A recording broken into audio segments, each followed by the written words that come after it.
I'm a yoga teacher, and one of the things I often get asked is, how can I enhance my practice at home? Now, one of the styles of yoga that I teach is yin yoga, and I personally always struggled with this, particularly when it came to a home practice, because I always thought, I don't have a bolster at home, how can I practice at home? So whilst bolsters are great, we shouldn't let that actually limit us. And I found my practice has actually hugely improved since I started being able to practice at home and actually utilize things I've got at home. And whilst I have invested in a bolster now, I know that's not possible for all of us. So I've got a couple of hints and tips here which you may find useful. So first one of these is, what happens if I don't have a yoga mat? So if you don't have a yoga mat, yin yoga can actually be practiced with a blanket or something like that laid out over the floor. And in actual fact, that's actually really, really useful because it's a nice soft sort of area to sit on, because we do spend a lot of time on the floor in yin yoga. So that's one option for your mat and that kind of thing. Yin yoga, using a blanket on the floor or something like that, or even just a plain carpeted stretch of floor. Second thing I'd like to suggest with a bolster, if you don't have a bolster, there's a couple of things you can do there. First of all, rolled up blankets and that kind of thing can do a great job there.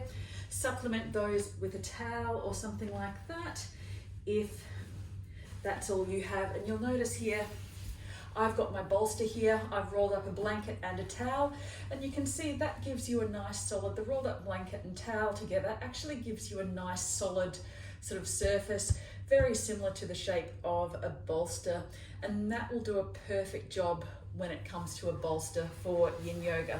So for instance, one of our postures where we might lay down on the floor and let the shoulders separate out either side of the bolster.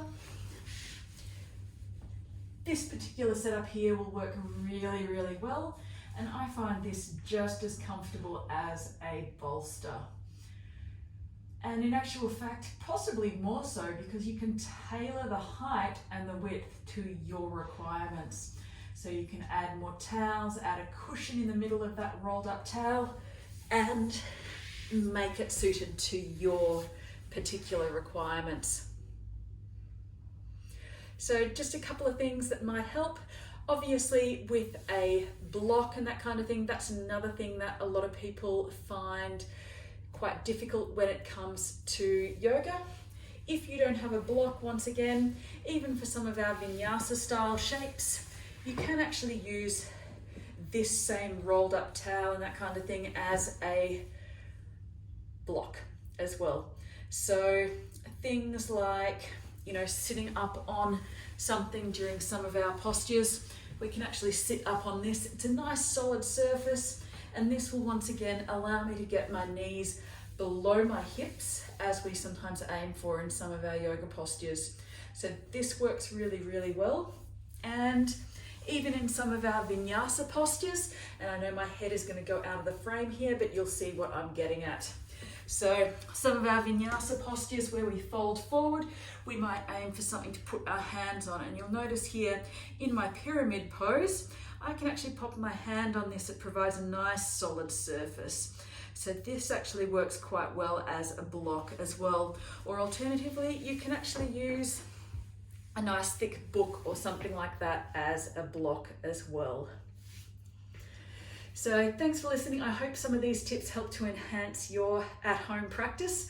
And if you've got any questions, please feel free to stay tuned to further videos or contact us.